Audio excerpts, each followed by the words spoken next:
बोलो। प्रिय भक्तों, जय हिंद।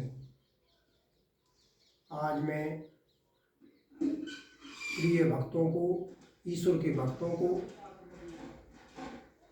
इस चैनल के माध्यम से सर्वप्रथम तो मैं उनका धन्यवाद करना चाहूँगा कि वो इस चैनल के माध्यम से ईश्वर से जुड़ने के लिए, उनसे साक्षात्कार करने के लिए मेरे इस कार्यक्रम में सम्मिलित हो रहे हैं।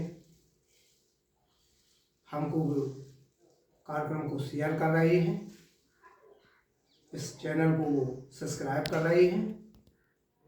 इसके लिए मैं उन्हें ईश्वर की तरफ से और अपनी तरफ से हार्दिक उनका धन्यवाद कर रहा हूँ। और साथ साथ मैं ये चाहता हूँ कि जो इस चैनल के माध्यम से मेरा मेन उद्देश्य केवल ये है कि इस संसार में ईश्वर के भक्त, ईश्वर से जुड़ने वाले लोग, ईश्वर की प्राप्ति में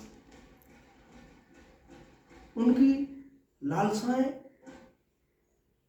बहुत आगे हैं। लेकिन बड़ा दुर्भाग्य है इस देश का कि अच्छे साधु संतों ने भी उन्हें ईश्वर की भक्ति के बारे में, ईश्वर से मिलने के बारे में आज तक ऐसा कोई सुगम और सरल उपाय नहीं बताया जिसकी वजह से वो उसकी प्राप्ति कर सकें। प्रिय दर्शकों, ईश्वर परमात्मा गॉड इतना दुर्लभ नहीं है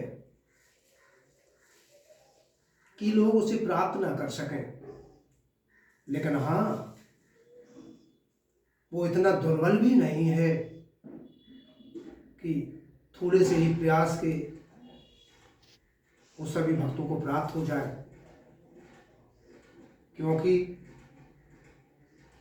लाखों हजारों जन्मों के कहीं लास्ट के जन्म में हजारों लाखों संत महात्माओं में भी कहीं एकाध संत को ईश्वर की कृपा प्राप्त होती है, ईश्वर प्राप्त होता है।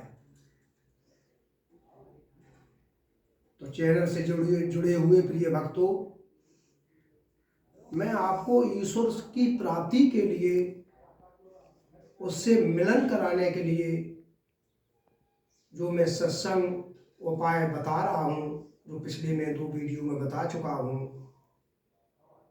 उससे भी पढ़ करके मैं बताना चाहता हूँ। लेकिन अल्प समय में गागर में सागर भरना ही मैं पर्याप्त समझता हूँ, क्योंकि बार बार सत्संग को दोहराना मेरा केवल एक ही उद्देश्य है कि ईश्वर की प्राप्ति के लिए संसार में लोग नाना प्रकार के प्रयत्न कर रहे हैं। लेकिन प्रिय भक्तों, ईश्वर कोई दाल सब्जी रोटी नहीं कि इतनी सरलता से ऐसे ही प्राप्त हो जाए। उसको प्राप्त करने के लिए हमें अथक प्रयास करने पड़ेंगे। और मैं इस चीज का दावा करता हूं कि ईश्वर की प्राप्ति केवल एक क्षण में हो जाएगी, एक क्षण में करा सकता हूं। ईश्वर का ये विषय कहने सुनने का विषय नहीं है, ये केवल सरल परि का, उनके सरलागत का केवल विषय है। यदि ईश्वर की प्राप्ति, परमात्मा की प्राप्ति, गॉड की प्राप्ति यदि धन से होती हो तो आज मेरे देश में बड़े बड़े धनवान लोग, विदेशों में बड़े बड़े धनवान लोग उनके धन के द्वारा प्राप्ति कर सकते थे। यदि ईश्वर की प्राप्ति पूजा, कर्म, यज्ञ, हवन, तपस्या यदि इनसे होती तो बड़े बड़े संत, ज्ञानी पुरुष इनके द्वारा इनको प्राप्त कर लेते। लेकिन ऐसा भी नहीं कि कर्मकांड गलत है। कर्मकांड के करने से भौतिक सुविधा प्राप्त होती है। यदि हमें संसार में भौतिक सुख प्राप्त करना है तो हमें जब तक दान, यज्ञ ये सब कर्म करने ही पड़ेंगे। और यदि ईश्वर को प्राप्त करना है तो इन सब चीजों की कोई जरूरत नहीं है। उससे तो सीधा सीधा हमें अपना संबंध स्थापन करना है, उससे केवल संबंध जोड़ना है, केवल ये निश्चित करना है कि इस धरती पर ईश्वर है। कर्ता कर्म क्रिया के द्वारा तो किसी चीज का निर्माण होता है। ईश्वर तो पूर्ण ब्रह्म है, उसका कभी निर्माण नहीं किया जा सकता।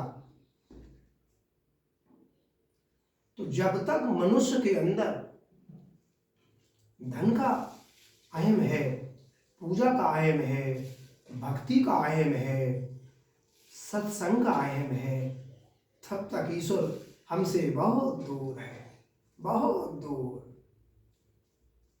उसे प्राप्त करने के लिए केवल हमें सब चीजों का त्याग करना पड़ेगा। जब तक मनुष्य के अंदर ये सारी चीजें हैं तब तक उसके अंदर अहम है। परमात्मा अहम का रक्षण करता है। जब मनुष्य कर्ण निरपेक्ष के द्वारा सबका त्याग कर देगा तो उसके पास केवल स्वतः परमात्मा ही शेष रह जाएगा, ईश्वर ही शेष रह जाएगा। यही सत्य है। इसके साथ साथ प्रिय भक्तों, चैनल को अंत तक जरूर देखा करें, क्योंकि मैं गागर में सागर भरने की पूरी कोशिश करता हूं, लेकिन प्रभु इतना व्यापक है, ईश्वर इतना व्यापक है, परमात्मा इतना व्यापक है कि यदि मैं या कोई भी विद्वान या कोई भी शक्ति सारी पृथ्वी को भी यदि कागज बना ले और माता सरस्वती स्वयं भी लेखनी के द्वारा सारे समुद्र की स्याही बना करके उस परमात्मा, उस परम तत्व को, उसके गुणों को, उसके क्रिया को यदि लिखना शुरू करें, प्रारंभ करें, तब भी उसे लिखा नहीं जा सकता। बड़े बड़े संत महात्माओं ने उसको प्राप्त करने के बाद भी उसके बारे में कुछ कह नहीं पाया। जहां तक मैं जो तुम्हारे सामने बोल रहा हूं, मैं मूर्खानंद, मूर्खों का भी महामूर्ख, बेवकूफों का भी महाबेवकूफ, पागलों का भी महापागल, अपने पागलपन से ये जान पाया है कि किसी भी संसार की किसी भी वस्तु के द्वारा उसको प्राप्त नहीं किया जा सकता। केवल उसे प्राप्ति करने का एक ही मात्र उपाय है कर्ण निरपेक्षता, यानी ईश्वर के अलावा इस विश्व के अंदर कुछ भी ध्रुव सत्य नहीं है। ईश्वर शाश्वत सत्य है, वो हमेशा था, रहेगा और है। इसी प्रकार से प्रिय भक्तों, मैं अपने अगले वीडियो में ये बताने की कोशिश करूँगा कि उस परमात्मा को, उस ईश्वर को, उस प्रभु को, उस गॉड को अपना सबसे प्रिय भक्त कौन सा है, भगवान को अपना सबसे प्रिय भक्त कौन सा है, कौन सा ऐसा भक्त है जो उस परमात्मा को सबसे ज़्यादा प्रिय होता है। हम अगले वीडियो में इस पे गागर में सागर भरने की क्रिया के द्वारा, कुछ अल्प क्रिया के द्वारा बताने की जरूर कोशिश करूँगा। मुझे आशा ही नहीं बल्कि पूर्ण विश्वास है कि यदि संसार के सभी भक्त जो ईश्वर को प्राप्त करने की होड़ में, रेस में आगे चल रहे हैं और आज तक उसको प्राप्त नहीं कर सके हैं, तो मुझे भरोसा है, मुझे विश्वास है कि वो भक्त मेरे ज्ञान अमृत के द्वारा,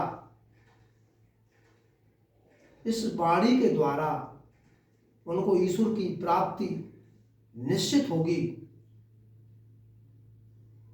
वीडियो के अंत में मैं दर्शकों से एक निवेदन करना चाहूँगा, यदि कोई भी भक्त किसी भी कारण बहुत परेशान है, उसका कहीं से कोई काम नहीं चल रहा है, सारे रास्ते बंद हो गए हैं, तो मैं आज एक छोटा सा उपाय बता रहा हूँ, उसको भक्त करके जरूर देखें।